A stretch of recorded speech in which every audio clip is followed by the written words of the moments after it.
स्कंद षष्ठी का इतना क्रम शिव महापुराण के अंतर्गत आता है। आप सभी बड़े धनभागी हैं, बड़े किस्मत वाले हैं और बड़े भाग्यशाली हैं। शिव जी की बड़ी कृपा आप सभी पर है। और एक नंदीश्वर शिव महापुराण से एक बात सीख कर जाइएगा। अगर आपको लग रहा है कि दुख समाप्ति नहीं हो रहा है, एक बीमारी से उठे दूसरी बीमारी में लग गए, फिर कोई दुख आ गया, फिर कोई दुख आ गया, फिर कोई तकलीफ आ गई, फिर कोई तकलीफ आ गई, बार बार आपको लग रहा है कि दुख पीछा ही नहीं छोड़ रहा, तो नंदीश्वर शिव महापुराण की कथा आपको कह रही है, प्रदोष के दिन, प्रदोष काल में 2 जगह दिए लगाना प्रारंभ कर दो। पहला, बेलपत्री के वृक्ष के नीचे पहला दिया प्रदोष काल में, प्रदोष के दिन बेलपत्री के वृक्ष के नीचे, और दूसरा दिया अपने दरवाजे की चौखट के बाहर। मतलब अपन बाहर खड़े होंगे, अंदर की ओर दिया नहीं, बाहर की ओर। एक दिया बेलपत्र के नीचे देवाधिदेव महादेव से प्रार्थना कर कर, हे शिव शंकर, हे गौरी शंकर, हे शिव, आज प्रदोष का दिन, प्रदोष काल में आप भ्रमण के लिए निकलोगे नंदीश्वर के साथ में, ऐसी कृपा करना, आपके लिए मैंने द्वार सजाया है भोलेनाथ, आपकी दृष्टि मेरी चौखट पर भी कर देना, मेरी जिंदगी संवर जाए। इसलिए 2 दीप स्मरण करो। हाँ, अच्छा इशारा करा है, उसे समझ गए हो। जिस दिए को आप लगाओगे प्रदोष के दिन, प्रदोष काल में, एक दिया बेलपत्री के वृक्ष के नीचे लगाया है, और दूसरा दिया जब आप घर में प्रवेश करोगे तो राइट हैंड पर ही लगाएं।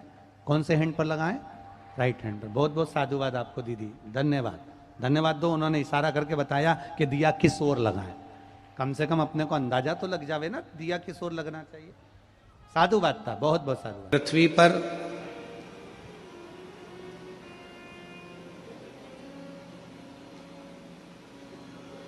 अमीर बनना बहुत सरल है।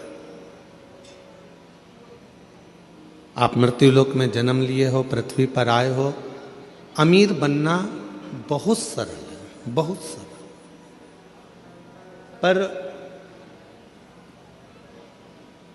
अमीर बनना सरल है, पर अमर बनना सरल है क्या? जम के तो बोलो। लंका के राजा रावण ने भी यह विचार करा था कि मैं अमर बन जाऊं। कंस ने भी यह विचार करा था कि मैं अमर बन जाऊं।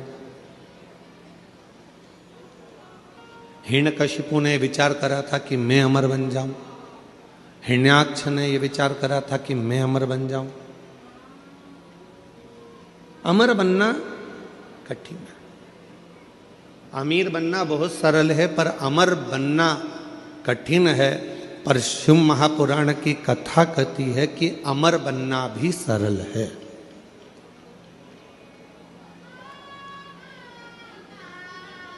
कैसे अमर हो सकते हो?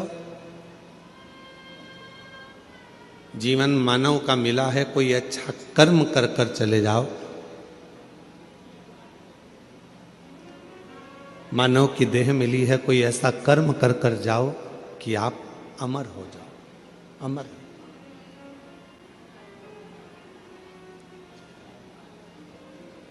आज संत श्री सतगुरुदेव श्री घासीदास बाबा जी की जयंती है।